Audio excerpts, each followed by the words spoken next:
C'est la mi-temps peut-être? C'est la mi-temps, donc j'espère qu'ils vont se droguer un petit peu pendant la pause. Ça va redémarrer sur des bonnes... Est-ce qu'on a besoin de notre spécialiste? Non, ça va? C'est bon là? Oui, c'est bon. Eh bien c'est parti. Antonella Barucci pour ces 2 missions extraordinaires. Oui, merci. Bonjour à tous. Donc là, on va reparler de l'importance des astéroïdes. Je voudrais juste vous dire quelques mots. Donc, on résume les risques. Vous avez entendu beaucoup parler du risque. Je vous ai mis un film complètement différent des autres, mais toujours pour le petit astéroïde qui est tombé à Tcheliabinsk. Et vous voyez qu'il y a eu quand même des blessés, même si c'est rien de grave. Mais ce type d'événements, il y en a tout le temps. Et il ne faut pas oublier aussi l'effet des dinosaures. L'histoire des dinosaures, quand ils sont disparus il y a 65 millions d'années, c'est à cause d'un astéroïde. Donc les risques existent et c'est très important. Mais ce que je vais vous parler, c'est vraiment de la science. Donc l'importance des astéroïdes pour l'origine du système solaire, l'origine de la vie, mais il y a aussi des autres objectifs, et la NASA, l'agence spatiale américaine, il a des objectifs qui sont aussi les ressources. Il voudrait utiliser les astéroïdes comme ressources pour des minéraux précieux, mais aussi comme point pour aller dans l'exploration du système solaire. Donc utiliser par exemple l'eau ou des autres éléments, et donc utiliser un peu comme des stations d'essence dans les voyages dans les systèmes solaires. Donc là aussi, le Luxembourg, il est en train de vraiment s'investir beaucoup sur ce type de travail. Donc, comprendre les origines. Pourquoi? Comme vous avez entendu parler par Brigitte, les astéroïdes sont vraiment les planétésimaux qui ont formé notre système solaire. Donc, quand on pense au disque de matière formé des poussières, des gaz, cette poussière, il a eu beaucoup de collisions et il a commencé à sécréter ensemble pour former des planétésimaux de quelques centimètres, millimètres, mètres, et petit à petit plus grands, donc des embryons planétaires, et après les planètes. Donc les astéroïdes sont tous les objets qui ne sont pas arrivés à former une planète, entre Mars et Jupiter, parce que Jupiter et Mars étaient beaucoup plus gros, formés avant, et donc ils ne sont pas arrivés à se former. Donc ils sont très importants pour comprendre l'origine de notre système solaire. Et c'est quelque chose qu'il faut vraiment pas oublier. Donc vous avez vu la diversité de cet objet. Là, vous avez aussi une image de la comète Churyumov. Donc tout ça, c'est à une échelle. Il y a tous les astéroïdes visités par des sondes spatiales, les comètes. Là, la comète Churyumov-Gerasimenko, c'est pas à une échelle, mais juste pour vous montrer la différence de ces objets. Chacun, il a ses propriétés, c'est différent l'un de l'autre, et tous sont très importants. Mais quand on parle des objets très importants, il faut les étudier tous, dans les détails, parce que c'est un peu comme étudier la population des humains. Chacun, c'est différent. En couleur des cheveux, en DNA, par caractéristiques des races différentes. Mais chacun, ça nous porte des informations sur les origines. Toute cette population, ils sont formés quand même dans les mêmes origines. Et donc, c'est la même chose. Étudier ces objets, ça nous porte à vraiment étudier l'origine de notre système solaire. Et donc là, pour faire ça, il y a 2 missions. Donc la mission Hayabusa 2 de la JAXA. La JAXA, c'est l'agence spatiale japonaise. Et la mission Osiris-Rex de la NASA. La NASA, c'est l'agence spatiale américaine, qui sont en train d'aller vers des objets les plus primitifs du système solaire. Celles pour lesquelles les météorites, on a des météorites, mais ils sont très faibles. On sait que la population des astéroïdes de type C, primitifs, sont presque 50% de la population. Par contre, les météorites, c'est seulement les 5%, sont des météorites fragiles qu'on n'arrive pas à trouver sur Terre. Et des fois, quand ils rentrent dans l'atmosphère, ils sont altérés, et aussi l'impact, on peut trouver des altérations, donc ils ne sont pas vraiment tout représentatifs des objets qui sont dans le ciel. Donc c'est très important d'avoir du matériel pristine, primitif sur Terre, et utiliser les instruments très puissants qu'on a sur Terre, comme les synchrotons, ou des instruments très lourds, qu'on ne peut pas envoyer dans l'espace. Donc ça, c'est l'importance des missions des sans retour. Et donc là, on a sa mission qui était Hayabusa 2 qui était lancée en décembre 2014. Et là, on est autour de l'objet Ryugu. Et je vous ai montré les premières images. Vous parlez un petit peu trop près, ça fait des... Ouais, là, je vais essayer de cibler. Donc, Osiris-Rex, c'est vers l'astéroïde Bennu, qui était lancé en 2016. Et donc, il va arriver à l'astéroïde vers le mois d'octobre. Donc c'est vraiment une période les prochaines. À partir de là, de ces moments, on a les premières données. Jusqu'aux prochains 2 ans, on va avoir plein de données de ces 2 objets, jusqu'au moment qu'on aura du sample retour sur Terre, 2020 pour Hayabusa 2 et 2023 pour la mission Osiris-Rex. Donc Ryugu, c'est un objet qui fait à peu près 900 mètres de diamètre. Il a cette réflexion, capacité de réflexion, l'albédo qu'on a parlé tout à l'heure, Sonia, du 44%. Ça veut dire que 0, c'est du carbone noir, noir, noir, pas de réflexion. 1, c'est les miroirs, la neige, donc la réflexion totale. Hein. Donc ce sont des objets très sombres. Et ça, c'est l'orbite donc de l'objet. Par rapport à l'orbite de la Terre, ils font partie toujours des objets géocroiseurs. Et ça, c'est un modèle qui était fait avant la sonde, avec les données qu'on a, avec les télescopes depuis le sol, depuis la Terre. Et là, je vais vous montrer les premières données. Donc là, si vous voyez, c'est l'orbite de l'objet avec des étoiles et l'objet qui bouge. Donc on est très bien. Là, ce sont des images du mois de mai. On commence à individuer l'objet. On s'approche de plus en plus. Donc là, vous avez l'objet le 10 juin. Donc on commence à voir des petites, un peu plus de résolution. Et là, c'est les 13. On commence vraiment à voir la forme. Donc c'est avec une exposition qui c'est tout petit, hein, de 0,09 secondes. Donc on commence à voir les images. Et donc là, je vous ai mis les petits films qu'on a pris les 14 juin. Donc il n'y a pas très longtemps, et on voit cette forme très irrégulière, plutôt sphérique, mais avec beaucoup déjà des variations sur la surface.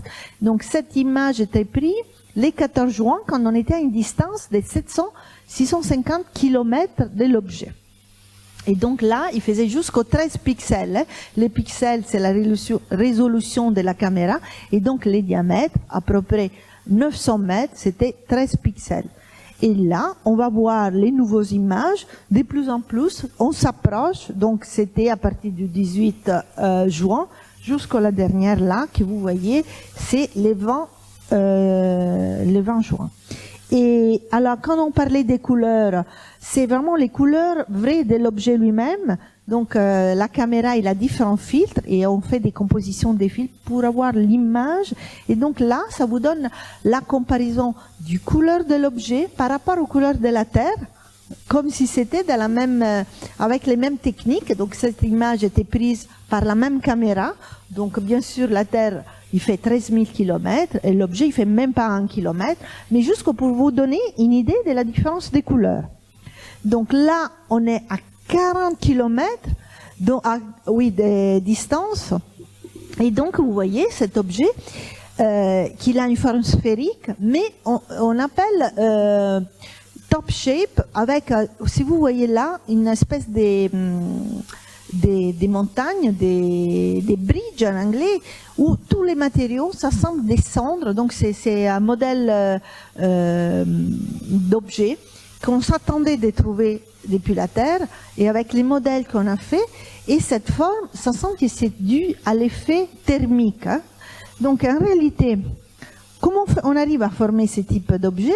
Les soleils réchauffent la surface, donc accélèrent la rotation de ces objets, et donc peut changer avec l'accélération les matériaux qui sont les régolithes, la poussière qui est sous la surface de ces objets, ça descend vers l'équateur. Donc là, vous avez la vision polaire, là, vous avez la vision équatoriale. Donc, vous voyez, les blancs, c'est celle qui a les matériaux plus frais, qui n'étaient pas sous la surface.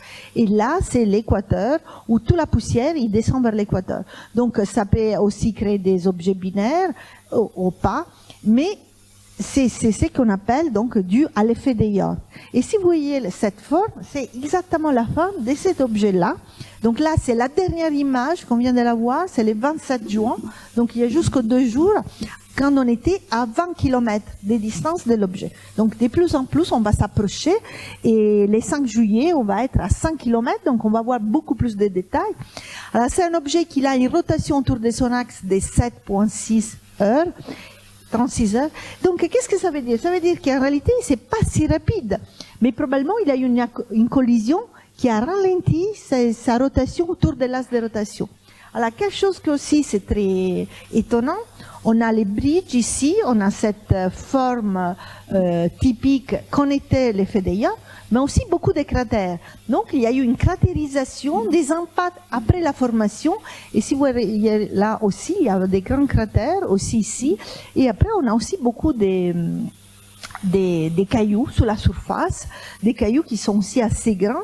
Et donc, il y a cette agrégation probablement après une collision ou après des autres collisions. Donc, on commence vraiment à analyser les données, essayer de comprendre donc comment ces objets se sont formés. Et après, plus en détail, comprendre vraiment la composition avec les spectromètres et avec l'analyse des échantillons qu'on ramenait sur Terre.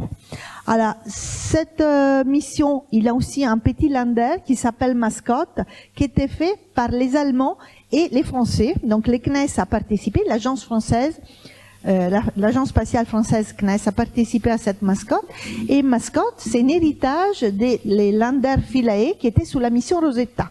Donc, Philae, c'était un grand lander. Là, c'est un lander qui fait seulement 10 kg, tout petit, miniaturisé, et qui aura une vie très courte sur la surface de l'astéroïde. Donc là, je voudrais vous montrer un petit film. Qui est pour vous montrer. Donc, la sonde, il va s'approcher à la surface. Il va voir plusieurs prélèvements du matériel. Donc, il va voir 3 fois des prélèvements de matériel avec cette technique qu'on appelle touch and go. Ça veut dire qu'on s'approche pour quelques secondes et on répare tout de suite. Là, c'est un petit marqueur pour donner la direction qu'on a choisi avec toutes les analyses en orbite et choisir les sites d'atterrissage. Et donc, vous voyez, c'est quelques secondes. On atterrit sous l'astéroïde, on prend du matériel et on les ramène dans l'espace. Comme pour la première sonde à Hayabusa. Hein. Comme avec la même technique. La différence, c'est qu'il y a un petit projectile aussi, en plus. Donc, c'est un projectile en cuivre avec une collision de 2 km par seconde. Donc, si vous voyez, il va faire un impact sur la surface. Donc, dès qu'on a déclenché les projectiles, la sonde, il va se cacher derrière, comme vous voyez là, pour se protéger dans les cas de la poussière. Et une fois qu'il y a l'impact, la sonde y revient, il essaie de venir vraiment sur les mêmes zones de l'impact et essayer de prélever du matériel dans les cratères où il y a eu l'impact, donc pour prendre du matériel qui est plus en profondeur. Donc c'est la même sonde de la mission Hayabusa qui est allée à l'astéroïde Itokawa, mais avec des améliorations, parce que la sonde il avait eu quand même pas mal de problèmes. Donc, il y aura 3 atterrissages avec 3 fois la prise des échantillons et il y aura 4 landers, 3 petites Minerva japonais qui font la taille des allumettes, vraiment quelques centimètres, plus les landers que je vous ai montré tout à l'heure, à peu près des 10 kilos. Donc, juste pour vous donner l'échelle des temps, là, on est en train de caractériser l'objet, mais très rapidement, il faut décider pour l'envoi des mascottes le mois d'octobre, les 2 échantillonnages tout de suite, avant la fin de l'année. Début de l'année prochaine, on va encore avoir les 3e sites des prises d'échantillons avec l'impact, et il va quitter l'astéroïde à fin d'année pour repartir sur Terre et arriver en décembre 2020. Donc jusqu'avec quelques Quelle est la gravité sur... Alors, ça doit être très très faible. Est très faible. La difficulté, parce qu'il y a des gros cailloux, c'est pour ça c'est... Ouais. La difficulté, comme dans les cas de la comète Churyumov-Gerasimenko, la gravité sont très faibles, c'est presque nul. Et en réalité, par exemple, aux premières tentatives avec la mission Hayabusa 1, les petits landers Minerva, ils sont pas arrivés sur la surface, ils sont restés en orbite dans l'espace parce que la gravité est très faible. Donc ça, la difficulté d'atterrir et prendre des échantillons. Et donc pour ça aussi les landers, on essaiera de les poser vraiment en allant avec la sonde très très proche pour les poser délicatement sur la surface. Donc naturellement le lander, il va vivre quelques heures, hein, pas plus qu'une dizaine d'heures sur la surface de l'objet. Donc, ça, c'était la mission Hayabusa 2 japonais, de la JAXA. Là, je vais vous dire quelques mots sur la mission Osiris-Rex de la NASA. Donc, comme vous voyez là, là c'est les spacecraft, il y a les différents instruments, donc il y a les caméras, il y a les spectromètres à l'infrarouge, un instrument qui s'appelle Osiris-Rex, c'était donc dans les thermiques, il y a des instruments qui sont des expériences faites par les étudiants. Là, c'est l'antenne. Et ça, c'est la petite rentrée capsule, la capsule de retour des échantillons sur Terre. Et ça, c'était dans les tests en laboratoire avant qu'ils soient lancés dans l'espace. Donc, la sonde Osiris-Rex va vers l'astéroïde Bennu. L'astéroïde Bennu, vous avez l'orbite ici, ils font partie toujours des objets géocroiseurs. C'est beaucoup plus facile d'aller vers des objets géocroiseurs plutôt qu'aller plus loin, dans la ceinture principale, puisqu'ils sont plus proches de la Terre. Mais on met quand même plusieurs années pour y arriver. Et les caractéristiques sont, comme vous voyez, ça c'est une image prise à d'Arecibo avec un radiotélescope. Donc c'est une image radar. Et là, c'est un modèle qui a été fait depuis l'image radar. Et comme vous voyez, le modèle est très semblable à l'objet Ryugu qu'on a vu dans les images. Hein. Mais on verra en réalité quelle sera la réalité. L'objet, il est un peu plus petit. La composition, c'est toujours primitive, mais des types spectrales légèrement différents. Et comme vous voyez, l'albédo aussi, c'est très bas, très sombre, très primitive. Et donc, avec une densité aussi très petite. Donc, les mécanismes des récoltes des échantillons, c'est complètement différent. Donc là, ça s'appelle tag. Et vous voyez ici, c'est schématisé. Il y a de l'azote.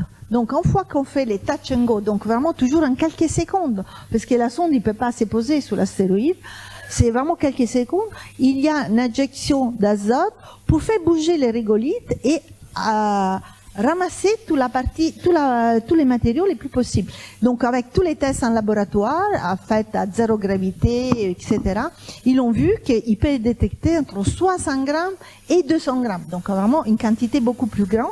Mais il peut faire seulement une prise des échantillons. C'est pas comme l'autre sonde qui va faire 3 prises des échantillons. Donc là, il y a des petites films qui vous montrent comment on arrive à mettre, une fois qu'on a pris les échantillons, dans la capsule de retour. Donc, vous voyez, il y a un bras, on met tous les échantillons là-dedans, on les met dans la capsule, on les referme la capsule pour essayer vraiment d'isoler et après ramener donc les échantillons sur Terre et ils retourneront sur Terre le mois de septembre 2023. Donc, vous voyez, à un certain moment, dès que la sonde, il s'approche sur Terre, pour ça, il faut attendre 2023 parce qu'il faut que la sonde, il revient tout près de la Terre. On délivre la capsule et normalement, on choisit toujours des déserts amis comme l'Australie pour ramasser après les échantillons sur Terre. Donc, les calendriers, c'est un peu plus long. Donc là, on est en train d'arriver à l'astéroïde. On arrivera le mois d'octobre prochain. On va voir plus qu'une année et demie d'analyse avec tous les différents instruments. Et après, on fait les échantillonnages, on prend les échantillons sous la surface et on part à la fin des années 2020 pour arriver jusqu'en 2023 sur Terre et on commencera toute l'analyse en laboratoire de la matière primitive, pristine de notre système solaire. Donc, juste pour conclure, je voudrais vous dire que les astéroïdes, on l'a considéré, on a parlé beaucoup des risques, des dangers, et donc il faut faire très attention, il faut les connaître, il faut connaître tous les objets, mais les astéroïdes sont aussi considérés des amis, parce qu'ils sont celles qu'on pense qui ont porté la vie sur Terre. Donc c'est ça quelque chose de très important.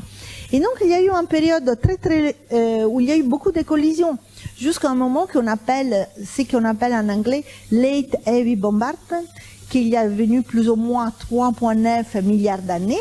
Donc c'était les bombardements massifs des collisions. Et à ces moments-là, jusqu'après cette période de bombardement intense, des collisions très intensives, qu'on a eu les premiers signes de vie sur Terre. Et donc, on a associé cette période à l'effet qu'ils soient vraiment ces objets qui ont apporté la vie sur Terre. Et donc, comme je voudrais vous montrer avec ces derniers petits films, c'est que les astéroïdes, avec leur collision, ils ont apporté les matériaux primitifs importants comme l'eau, des molécules organiques et les molécules importantes pour l'origine de la vie. Donc, ce qu'on appelle les molécules prébiotiques. Et donc, on ne sait pas si ce sont les astéroïdes ou les comètes. Il y a beaucoup de discussions, on essaie d'analyser. De toute façon, c'est pas important, mais c'est cet objet primitif qui ont vraiment apporté cette matériau important pour l'origine de la vie. Et donc, il faut l'étudier en détail pour vraiment rentrer dans la caractérisation. Et donc, je vous remercie beaucoup. Je m'arrête ici.